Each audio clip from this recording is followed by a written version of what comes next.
नमस्कार। भविष्यवाणी में आपका स्वागत है। रोज की तरह एक बार फिर मैं हाजिर हूं आपका भविष्य, आपके राशि का भविष्य बताने के लिए। आज माघ मास के शुक्ल पक्ष की उदया तिथि तृतीया और शनिवार का दिन है। तृतीया तिथि आज दोपहर पहले 11:39 तक रहेगी। उसके बाद चतुर्थी तिथि लग जाएगी। आज वैनायकी गणेश चतुर्थी व्रत है। आज दोपहर 12:35 तक परिग योग रहेगा। इसके अलावा आज देर रात 2:33 तक पूरा भाद्रपद नक्षत्र रहेगा। आगे हम इसी पर विस्तृत चर्चा करेंगे।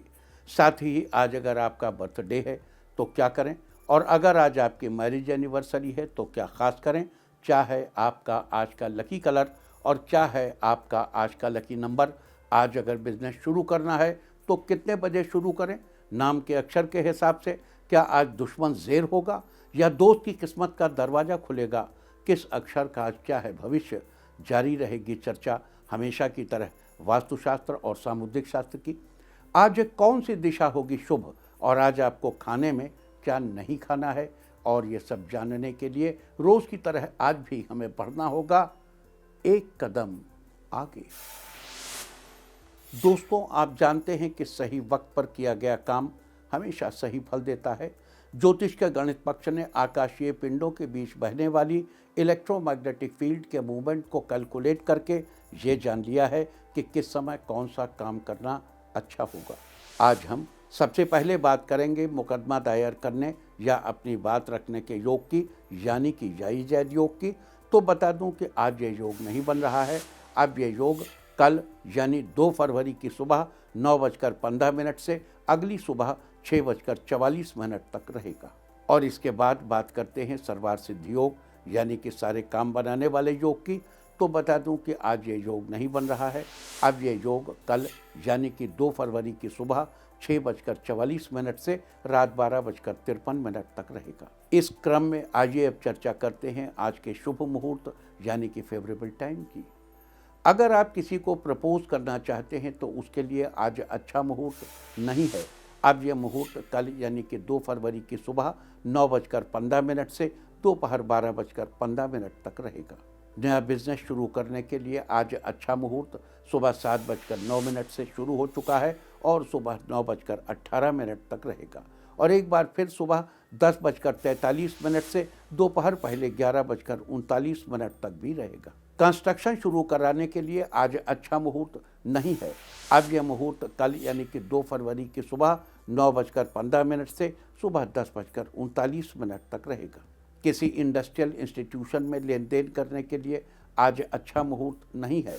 अब यह मुहूर्त कल यानी कि 2 फरवरी की सुबह 9:15 से सुबह 10:39 तक रहेगा।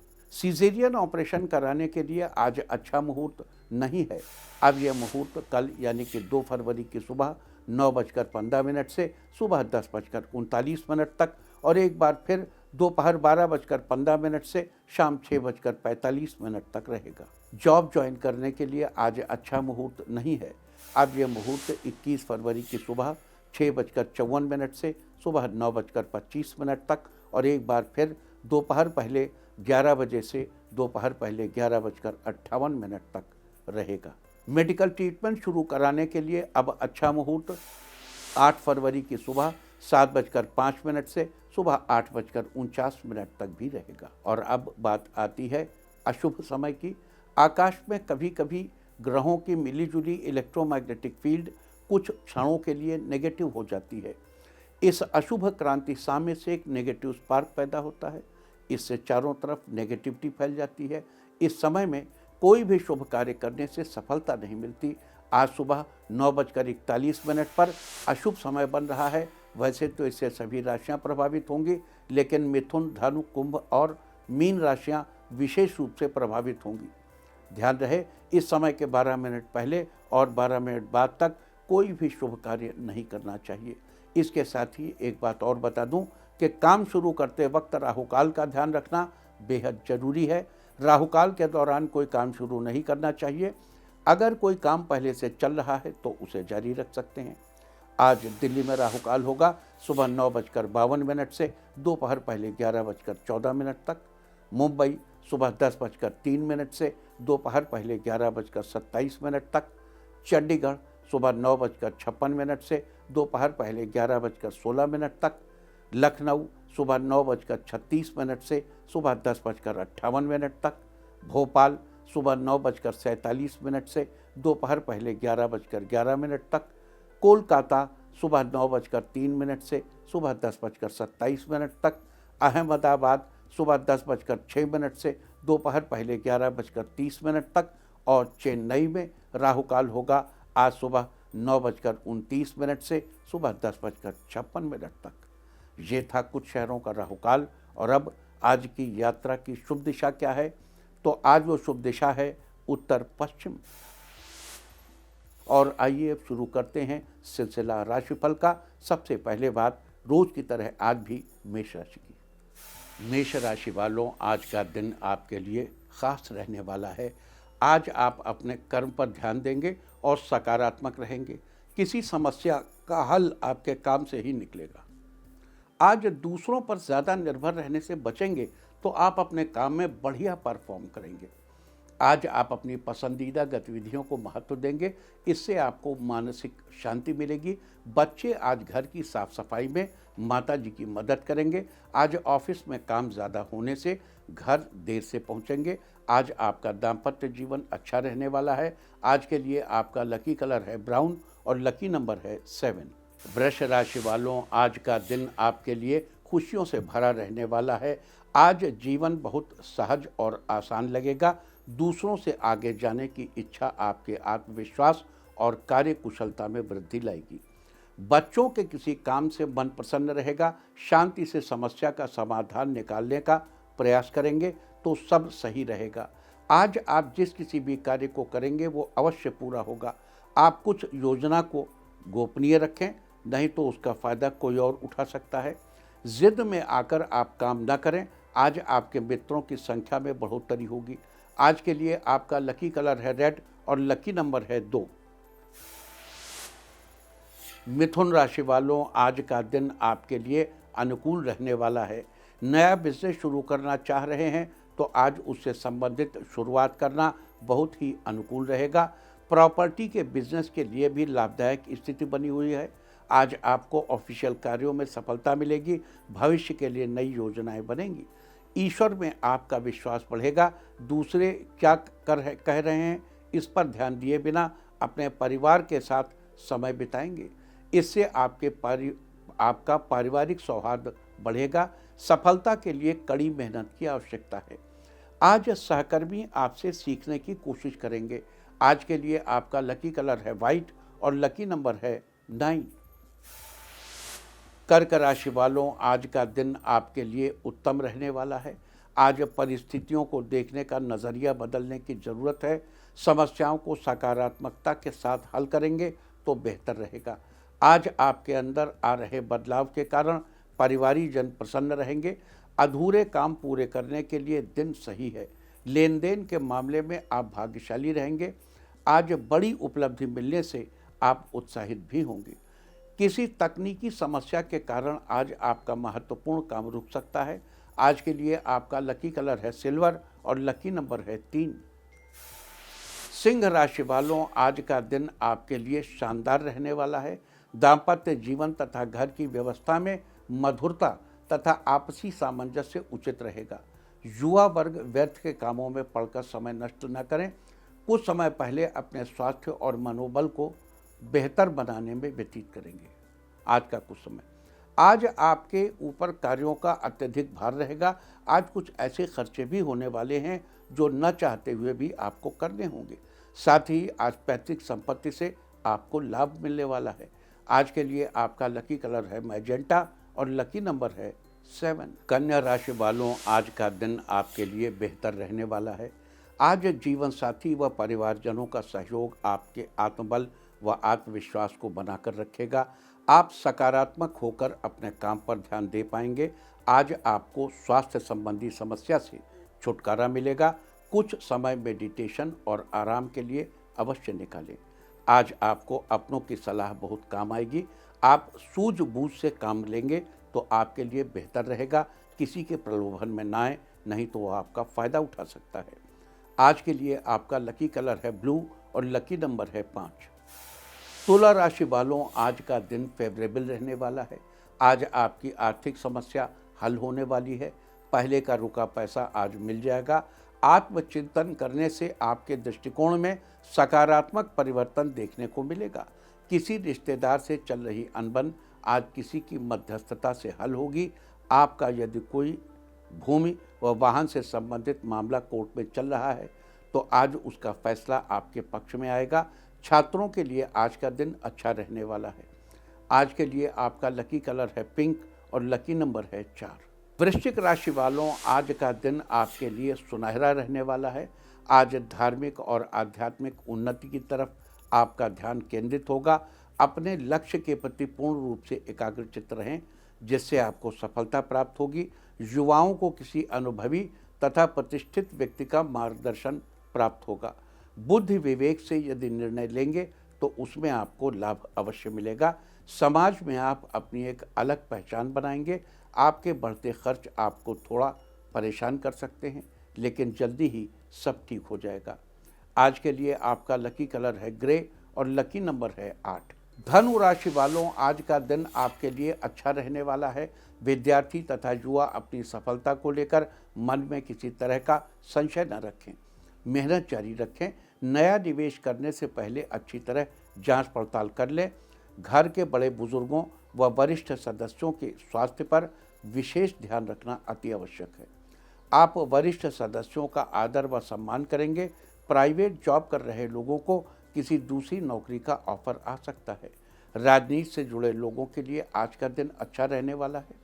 आज के लिए आपका लकी कलर है गोल्डन और लकी नंबर है 9। मकर राशि वालों, आज का दिन आपके लिए ठीक ठाक रहेगा। आज दूसरों से ज़्यादा उम्मीद करने के बजाय अपनी कार्यक्षमता व योग्यता पर विश्वास रखें। युवा वर्ग भावनाओं में आकर निर्णय लेने से बचे। जीवन से जुड़ी हर गतिविधि को व्यावहारिक तरीके से समझने का प्रयास करें। परिवार के सदस्यों के साथ आप सुखद पलों को साझा करेंगे। आप अपनी कला का प्रदर्शन करके लोगों को हैरान करेंगे। निजी जीवन में चल रही समस्याओं से आपको छुटकारा मिलेगा। आज के लिए आपका लकी कलर है ब्लैक और लकी नंबर है 4। कुंभ राशि वालों, आज का दिन आपके लिए नई उमंग से भरा रहने वाला है। नौकरी और बिजनेस के सिलसिले में यात्रा का प्रोग्राम बन सकता है। आज आप उस कार्य को लेकर कामयाब होंगे जिसके लिए लंबे समय से प्रयासरत थे। नौकरी पेशा लोग कार्यभार कम होने से राहत की सांस लेंगे। विद्यार्थियों को इधर उधर के कामों को छोड़कर अपनी पढ़ाई पर पूरा फोकस करना होगा, तभी सफलता हाथ लगेगी। आज आपके दाम्पत्य जीवन में नई नई खुशियां आएंगी। अचानक धन लाभ होने से आपकी आर्थिक स्थिति मजबूत होगी। आज के लिए आपका लकी कलर है येलो और लकी नंबर है 2। मीन राशि वालों, आज का दिन आपके लिए अच्छा रहने वाला है। आज किसी करीबी की सलाह आपके लिए फायदेमंद होगी। ये समय आपके लिए आगे बढ़ने का है। सही दिशा में प्रयास करेंगे तो आपको सफलता जरूर मिलेगी। आज सामाजिक कार्यों में आपकी रुचि बनी रहेगी। आज कुछ लोग ईर्ष्या के कारण आपकी आलोचना करेंगे और आपका ध्यान आपके लक्ष्य से भटका सकते हैं। व्यवसाय की योजना शुरू करने का सही समय है। बहुत दिनों तक आपको अपने मित्र से मिलने का मौका मिलेगा। यदि आपने किसी को उधार दिया है तो वो आज आपको वापस मिल सकता है। आज के लिए आपका लकी कलर है ऑरेंज और लकी नंबर है 8। और अब बात उनकी जिनका आज जन्मदिन है। जिनका आज जन्मदिन है वो आज आध्यात्मिक विचार मन में लाएं, और जिनकी आज मैरिज एनिवर्सरी है वो आज बांसुरी का जोड़ा घर में लगाएं, तो साल भर सुख और सौभाग्य बढ़ता ही रहेगा। और आइए अब चलते हैं अंकों की रहस्यमयी दुनिया में। मूलांक 1 वालों, आज आप माता द्वारा बताए कार्य को पूरा करेंगे जिससे वे प्रसन्न रहेंगी। मूलांक 2, पहले किए कार्यों का आज बेहतर परिणाम मिलने से खुशी होगी। मूलांक 3, आप किसी की सहायता करेंगे और उसको आगे बढ़ने के लिए प्रेरित करेंगे। मूलांक 4, आज आप किसी से मिलने के लिए बेसब्री से इंतज़ार करेंगे। आपका मन उमंग से भरा रहेगा। मूलांक 5, जो लोग आपको किसी काम के लायक नहीं समझते हैं, आज उनको कुछ कर दिखाने का समय है। मूलांक 6, आज किसी समस्या का समाधान मिलने से आपको सुकून मिलेगा, आप दूसरे काम की योजना बनाएंगे। मूलांक 7, आज आप शाम का समय अपने परिवार के साथ बिताएंगे, आपको मानसिक शांति मिलेगी। मूलांक 8, आज आपके अंदर कॉन्फिडेंस बना रहने से आप काम को समय रहते ही पूरा कर लेंगे। मूलांक 9, आज आपका दोस्त आपको उपहार देकर सरप्राइज कर सकता है, आपको खुशी होगी। और अब चर्चा वास्तुशास्त्र की। वास्तुशास्त्र में आज हम बात करेंगे रात को सोते समय कुछ चीज़ों से दूर रहने के बारे में। सोते समय कुछ चीज़ों को अपने पास रखने से व्यक्ति कई तरह की आर्थिक और मानसिक परेशानियों से घिरा रहता है। सोते समय अपने पास कभी भी पर्स या बटुआ नहीं रखना चाहिए। ऐसा करने से हर समय पैसों से संबंधित चिंता बनी रहती है और मानसिक उलझन पैदा होती है। आप सोते समय पैसों को किसी अलमारी या अन्य किसी सेफ जगह पर रख सकते हैं। किसी भी तरह के इलेक्ट्रॉनिक गैजेट जैसे मोबाइल फ़ोन या घड़ी भी अपने पास रखकर नहीं सोना चाहिए। अपनी पढ़ाई लिखाई से संबंधित कोई चीज़, अखबार या किताब को अपने तकिए के नीचे नहीं रखना चाहिए, इससे विद्या का अपमान होता है। एक बात और, अपने सिरहाने के पास या बेड के नीचे कभी भी जूते चप्पल नहीं रखने चाहिए, इससे सेहत पर नेगेटिव इफेक्ट पड़ता है। वास्तुशास्त्र में ये थी चर्चा रात को सोते समय कुछ चीज़ों से दूर रहने के बारे में। उम्मीद है कि आप भी इस वास्तु टिप को अपनाकर फ़ायदा जरूर उठाएंगे। और अब आज के दिन की सबसे विशेष बात, आज माघ मास के शुक्ल पक्ष की उदया तिथि तृतीया और शनिवार का दिन है। तृतीया तिथि आज दोपहर पहले 11:39 तक रहेगी। आज दोपहर 12:25 तक परिघ योग रहेगा। परिघ योग में शत्रु के विरुद्ध किए गए कार्यों में सफलता मिलती है, अर्थात शत्रु पर विजय अवश्य मिलती है। साथ ही आज देर रात 2:33 तक पूरा भाद्रपद नक्षत्र रहेगा।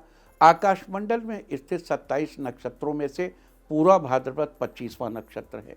पूरा भाद्रपद नक्षत्र के स्वामी देवगुरु बृहस्पति हैं, अतः पूरा भाद्रपद नक्षत्र में जन्मे लोगों की पर देवगुरु की कृपा बनी रहती है। 12 राशियों में से पूरा भाद्रपद नक्षत्र के पहले 3 चरण कुंभ राशि में और आखिरी 1 चरण मीन राशि में आता है। यानी कुंभ और मीन राशियों पर और उनके जातकों पर पूरा भाद्रपद का विशेष रूप से प्रभाव रहता है। वनस्पतियों में पूरा भाद्रपद नक्षत्र का संबंध आम के पेड़ से बताया गया है। लिहाजा जिन लोगों का जन्म पूरा भाद्रपद नक्षत्र में हुआ है, उन लोगों को आम के पेड़ की पूजा करनी चाहिए और उसको प्रणाम करना चाहिए। साथ ही इस बात का भी ध्यान रखना चाहिए कि कभी भी आम के पेड़ को किसी भी प्रकार का नुकसान नहीं पहुंचाना चाहिए और न ही आम से बनी चीज़ों का सेवन करना चाहिए। ऐसा करने से आपको शुभ फलों की प्राप्ति होगी। तो ये थी चर्चा परिघ योग और पूरा भाद्रपद नक्षत्र की। अब बात करेंगे माघ शुक्ल पक्ष की चतुर्थी व्रत के बारे में। जैसा कि हमने अभी चर्चा की है कि आज माघ शुक्ल पक्ष की उदया तिथि तृतीया है। तृतीया तिथि आज दोपहर पहले 11:39 तक ही रहेगी। उसके बाद चतुर्थी तिथि लग जाएगी और शुक्ल पक्ष की चतुर्थी को वैनायकी श्री गणेश चतुर्थी कहते हैं। यहाँ महत्वपूर्ण बात यह है कि चतुर्थी तिथि तो हर महीने आती है, लेकिन माघ महीने के कृष्ण और शुक्ल दोनों पक्षों की चतुर्थी बड़ी ही महत्वपूर्ण है। आपको बता दूं कि माघ शुक्ल पक्ष की चतुर्थी को तिल चतुर्थी, कुंद चतुर्थी अथवा तिल कुंद चतुर्थी के नाम से भी जाना जाता है। इस दिन भगवान गणेश की पूजा में तिल और कुंद के फूलों का बड़ा ही महत्व है।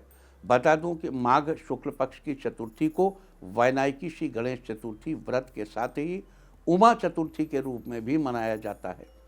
आज के दिन विशेष रूप से महिलाओं के द्वारा कुंद और अन्य पुष्पों से, गुड़ से और नमक से गौरी पूजा की जाती है। साथ ही आज ब्राह्मणों और गायों का भी विशेष सम्मान किया जाता है।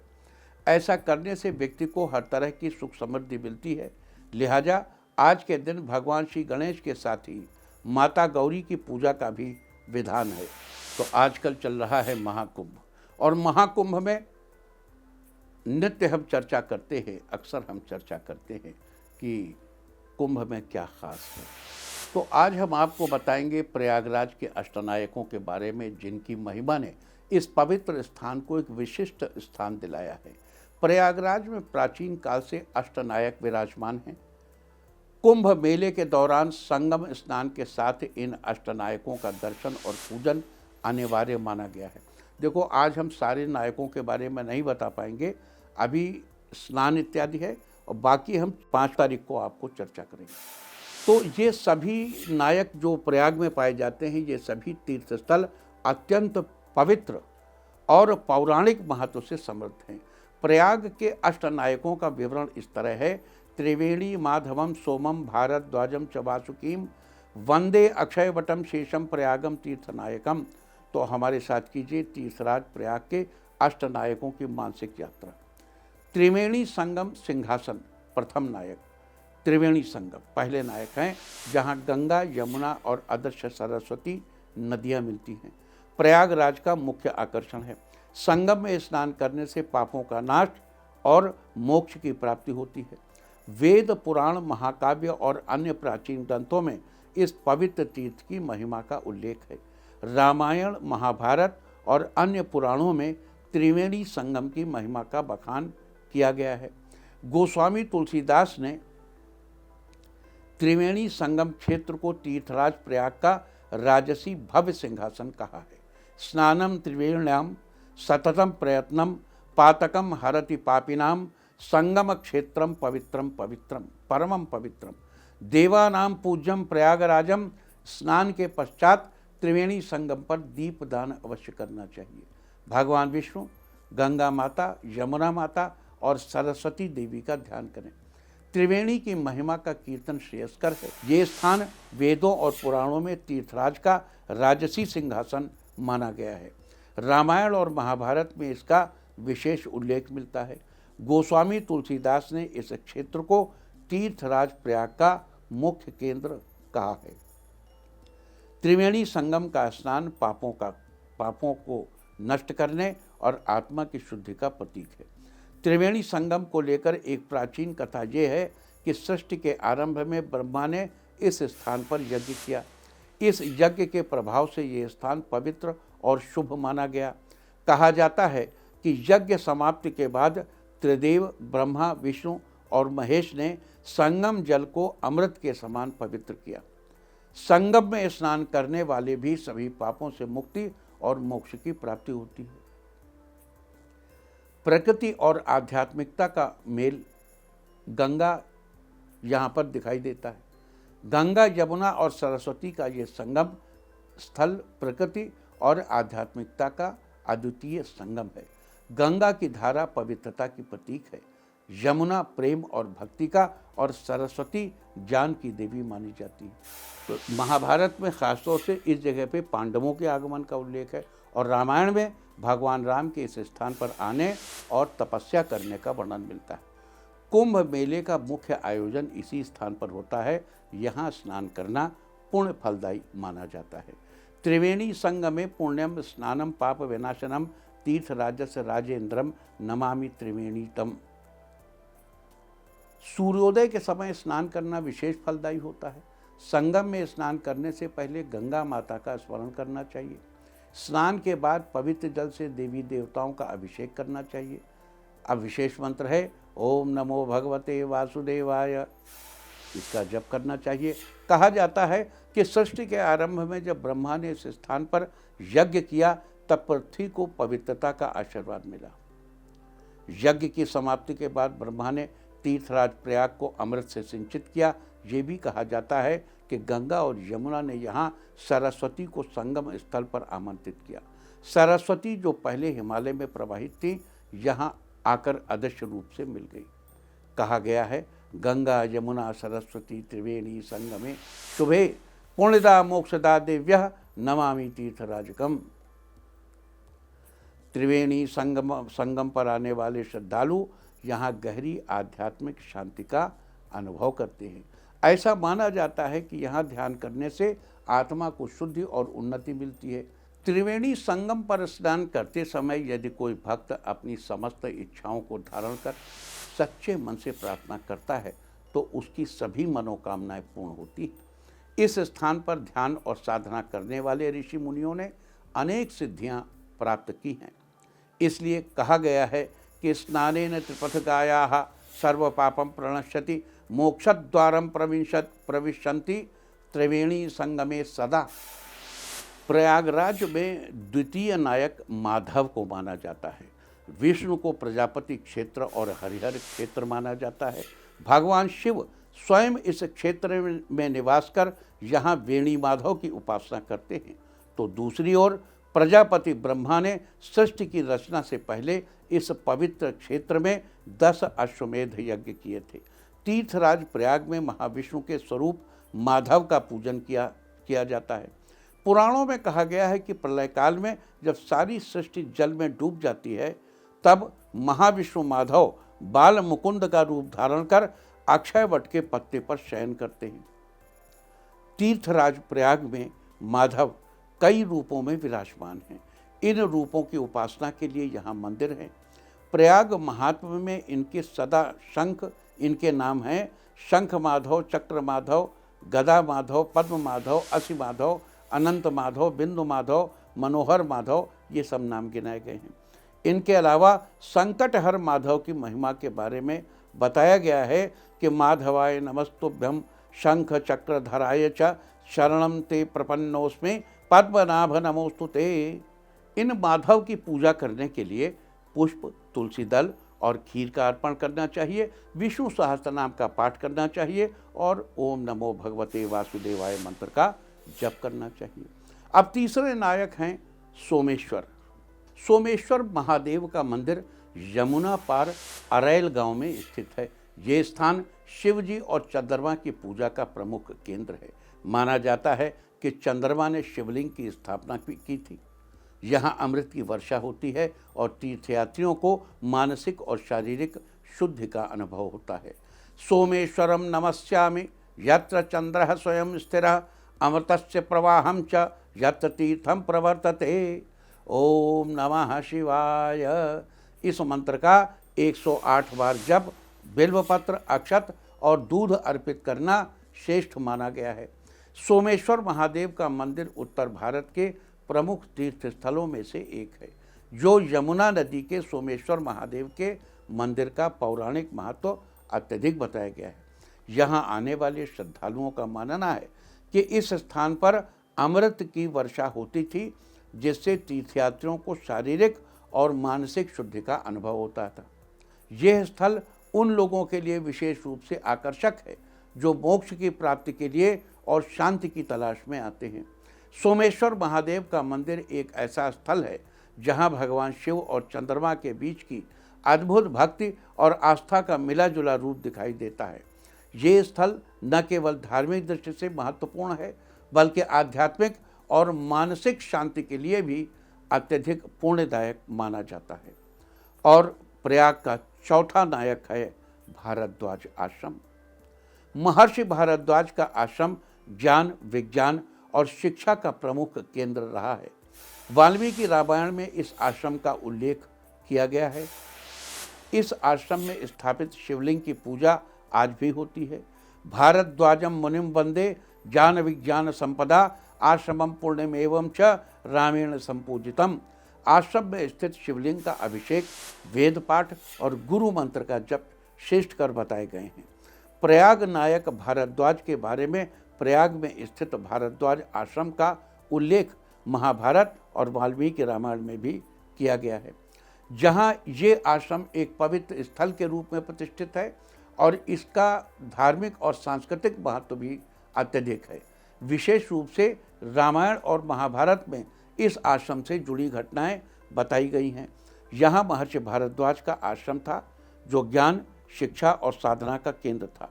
प्रयाग नायक भारद्वाज का उल्लेख पुराणों में भी मिलता है, जहाँ इसे एक पवित्र स्थल के रूप में वर्णित किया गया है। विष्णु पुराण, पद्म पुराण और स्कंद पुराण जैसे ग्रंथों में इस आश्रम को धार्मिक महत्व देने के साथ साथ यहाँ की साधनाओं और पूजन विधियों का भी विवरण है।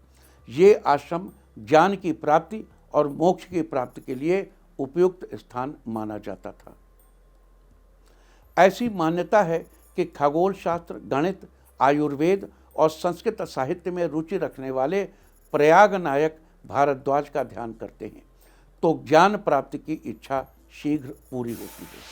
और अब बात आज के तीर्थ की। आज हम आपको लेकर चल रहे हैं भगवान श्री राम की जन्मस्थली अयोध्या, जहां स्थित है हनुमान जी का पौराणिक मंदिर हनुमानगढ़ी।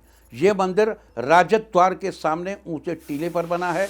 मंदिर के चारों ओर साधु संतों का निवास है। हनुमानगढ़ी के दक्षिण में सुग्रीव टीला व अंगद टीला नामक जगह हैं। कहा जाता है कि इस मंदिर की स्थापना 300 साल पहले स्वामी अभय रामदास जी ने की थी। ऐसी मान्यता है कि भगवान राम के आदेश पर आज भी हनुमान जी अयोध्या का कार्यभार संभालते हैं। लोग दूर दूर से यहाँ राम भक्त हनुमान जी के दर्शन करने आते हैं। तो आप भी घर बैठे कीजिए इस प्राचीन हनुमान मंदिर के दर्शन। और अब बात सामुद्रिक शास्त्र की। सामुद्रिक शास्त्र में आज हम बात करेंगे कि किस माध्यम से मनुष्य के स्वभाव का पता उसके अंगों की बनावट और उनमें पड़ने वाले अनेक निशानों से लगाया जा सकता है। आज हम बात करेंगे हाथों के नाखूनों के बारे में। आपने कभी न कभी देखा होगा कि कुछ लोगों के नाखून के निचले हिस्से में अर्धचंद्र के समान सफ़ेद निशान होता है। सामुद्रिक शास्त्र के अनुसार नाखूनों पर पड़े इस अर्धचंद्र के निशान को देखकर हम लोगों के स्वभाव के बारे में बहुत कुछ पता लगा सकते हैं। आज चर्चा करेंगे जिस व्यक्ति की तर्जनी अंगुली के नाखून के मूल में अर्धचंद्र होता है उनका स्वभाव कैसा होता है।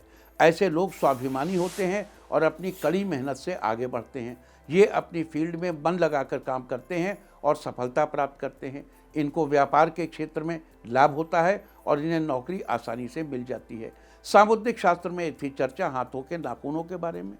और अब बात अवॉइड ऑफ द डे की। आज क्या नहीं खाना है। 1 फरवरी अक्षय शुक्ल पक्ष की तृतीया तिथि। तृतीया में परवल की सब्जी या उससे बनी कोई अन्य चीज़ नहीं खाते हैं। तृतीया तिथि दोपहर 11:39 तक रहेगी। उसके बाद चतुर्थी लग जाएगी जो कल सुबह 9:15 तक रहेगी। चतुर्थी तिथि में मूली का सेवन करना निषिद्ध है। इस तरह तिथि का समय जानकर आप अपने खाने का शेड्यूल बना सकते हैं। बाकी आप कुछ भी खाइए, पीजिए, मौज कीजिए। और चलते चलते आपको बता दूं कि कल आपका मनोबल बढ़ाने वाली दिशा है उत्तर। और अब वक्त है आज के टिप ऑफ द डे का। आज मंदिर में आंवला दान करें। सारे दिन आपको खुशियां ही खुशियां हासिल होती रहेंगी। और अपना राशिफल जानने के लिए लॉग ऑन करें www.indiatv.in और मुझसे व्यक्तिगत संपर्क करने के लिए फ़ोन करें 9971000226। भविष्यवाणी में फ़िलहाल इतना ही। नमस्कार।